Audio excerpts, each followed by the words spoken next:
I moved into my apartment on a quiet street with a mix of old houses and newer buildings. It was meant to be a fresh start after a messy breakup. The place wasn't perfect, but it had charm. Creaky wooden floors, a view of the park, and the kind of quiet I craved. However, the peaceful atmosphere soon turned into something entirely different. From the beginning, I noticed the man across the street. He lived in a small, single-story house with a neat yard. He was middle-aged, balding, and seemed ordinary enough, except for his strange habit. Every time I left my apartment, he was there, watching. At first, I thought it was a coincidence. People often sit by their windows, but his gaze wasn't casual. He would sit in a chair by his window, directly facing my building, with his curtains drawn just enough to reveal his eyes. I brushed it off, telling myself I was being paranoid. Who cared if he looked out his window? It wasn't like he was doing anything threatening. But the pattern continued. Every morning when I left for work, his eyes followed me. Every evening when I came home, there he was, still in that same chair, staring. Even on weekends, if I went for a walk or ran errands, he was there. One Saturday afternoon, I decided to test my theory. I stayed home all day, avoiding the windows, and didn't leave the building. Around 4 p.m., I peeked through the blinds, and sure enough, he was in his chair, staring directly at my apartment. That was the first time I felt genuinely uneasy. What was he looking for? Why me? I decided to mention it to my landlord, Mrs. Diaz, an elderly woman who lived on the first floor. She listened politely and said she'd noticed him too. He's been there for years, she said. Always watching. I've never had any trouble with him, though. Maybe he's just lonely. Her words didn't comfort me. If anything, they made it worse. It wasn't just me imagining things. This was real. Over the next few weeks, I started feeling trapped in my own home. I avoided opening the blinds, but I could still feel his presence. My friends suggested I confront him, but the idea terrified me. He hadn't done anything overtly threatening. How could I accuse him of being creepy without sounding crazy? Then, one night, something changed. I was returning home late from work, my arms full of groceries, when I noticed his house was completely dark. No lights, no movement, no staring figure in the window. For the first time in weeks, I felt a sense of relief. Maybe he'd gone out of town, or maybe he was sick. I almost felt guilty for feeling happy about it. But that night, as I sat in my living room, I heard a noise. It was faint at first, like a soft scraping sound, coming from the hallway. My building was old, so creaks and groans weren't unusual. Still, this felt different, deliberate. I opened my door to check, but the hallway was empty. Just as I was about to close it, I noticed something on the floor. A small piece of paper folded into a square. I picked it up and unfolded it. Written in shaky handwriting were the words, "Why do you keep watching me?" My stomach dropped. I locked the door and double-checked all the windows. The note didn't make any sense. I wasn't the one watching him, he was watching me. Or was I missing something? That night, I barely slept. Every creak and rustle felt amplified, and I couldn't shake the feeling of being watched. The next day, I tried to focus on work, but my mind kept drifting back to the note. I decided to keep it and not mention it to anyone. That evening, when I got home, the man was back at his window. He was staring as usual, but something was different. He seemed angry. His body was stiff, and his eyes looked almost accusing. I closed my blinds and tried to ignore it. The following days brought more notes, each more unsettling than the last. One read, "You think I don't see you?" Another said, "Stay out of my house." I started to wonder if he'd confused me with someone else. Maybe he thought I was spying on him? But how could I be when I was the one avoiding him? One evening, I decided I'd had enough. I called the non-emergency police line and explained the situation. The officer I spoke to sounded skeptical but agreed to send someone to check on the man. About an hour later, I saw a patrol car pull up in front of his house. 2 officers knocked on his door, but there was no answer. They shone their flashlights through the windows and eventually left. That night, I didn't sleep at all. Around 3 a.m., I heard footsteps outside my apartment. They were slow and deliberate, moving back and forth. I didn't dare open the door, but I peered through the peephole. All I saw was a shadow moving down the hall. By morning, I was at my wit's end. I called a friend and begged to stay at her place for a while. She agreed, and I packed a bag. As I was leaving, I glanced across the street. His window was empty, and the curtains were drawn. It was almost worse not seeing him there. I stayed with my friend for a few days, hoping things would settle down. When I finally returned home, his house was empty. A for sale sign was planted in the yard, and the curtains were gone. I never saw him again, but the memory of his stare stayed with me. Sometimes I wonder if I imagined the whole thing. But then I remember the notes, still tucked away in a drawer, and I know it was real.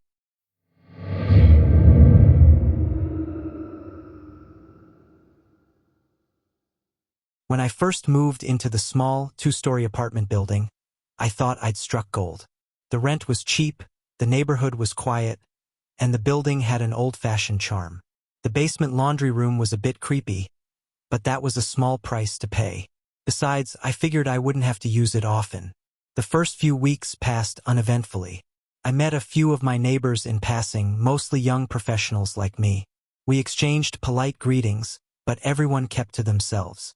One morning, I noticed an odd smell in the hallway. It wasn't overpowering, but it was distinct, like mildew mixed with something sour. I thought it might be the trash bins outside, so I didn't think much of it. That evening, I took my laundry down to the basement for the first time. The stairs were steep and narrow, and the air grew colder as I descended. The laundry room was small and dimly lit, with a single bulb casting long shadows. One of the machines was running, and I could hear the sloshing of water inside. As I loaded my clothes into another washer, I noticed something strange. A pair of shoes sticking out from behind a stack of old boxes in the corner. At first, I thought someone had left their belongings there, but the shoes were upright, as if someone was standing behind the boxes. I froze, unsure of what to do. Finally, I mustered the courage to speak. "Hello? Is someone there?" The shoes didn't move, but I heard a faint rustling sound. My heart pounded as I backed away, leaving my laundry unfinished. Upstairs, I told myself it was probably just another tenant looking for something they'd stored down there. Still, I couldn't shake the eerie feeling that I wasn't alone. Over the next few days, the smell in the hallway grew stronger. It wasn't just mildew anymore. It was something rotten. I mentioned it to the building manager, an older man named Gary. He shrugged and said he'd look into it, but nothing changed. Then, one night, I woke up to the sound of footsteps above me. My apartment was on the ground floor, and the only thing above me was the attic, which was supposedly unused. The steps were slow and deliberate, moving back and forth. I stayed in bed, paralyzed with fear, until they stopped. The next morning, I asked Gary if anyone had access to the attic. He frowned and said no. That space has been locked up for years. There's nothing up there but dust. I told him about the footsteps, but he brushed it off as my imagination. The real turning point came about a week later. I was coming home late from work when I saw someone entering the building. It was a man I'd never seen before, wearing a tattered hoodie and carrying a large duffel bag. He moved quickly, almost like he was trying not to be seen. I followed him at a distance, curious, and watched as he disappeared into the basement. My curiosity got the better of me. I waited a few minutes before quietly descending the stairs. The basement was dark except for the glow of a single flashlight coming from behind the stack of boxes. I crept closer, staying in the shadows, and saw the man crouched on the floor. He was eating something from a can, his hands trembling. Before I could react, he looked up, his face illuminated by the flashlight. His eyes were wide and bloodshot, and his cheeks were hollow. He stared at me for a long moment before whispering, "You shouldn't be here." I bolted up the stairs and locked myself in my apartment, shaking. The next day, I called Gary and demanded an explanation. At first, he denied knowing anything about it, but when I mentioned the man's appearance, his expression changed. "Look," he said, lowering his voice, "there was a guy who used to live here. He got evicted months ago, but he didn't take it well. I thought he was gone." Gary assured me he'd call the police, but I wasn't convinced. That night, I heard the footsteps again, this time in the basement. I pressed my ear to the floor and could hear faint muttering. My mind raced with possibilities. Was he living down there? How long had this been going on? The police arrived the next day and searched the basement. They found a makeshift bed behind the boxes, along with empty cans of food and old clothes.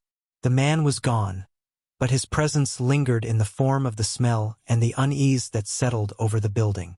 Gary changed the locks on the basement door, but I couldn't shake the feeling that he might come back. Every creak and groan of the building made my skin crawl. After a few weeks, I decided to move out. I couldn't live with the constant fear that he might still be there, hiding just out of sight. Even now, I sometimes think about the man in the basement. I wonder what drove him to stay there, surrounded by darkness and decay. But more than that, I wonder if he ever truly left.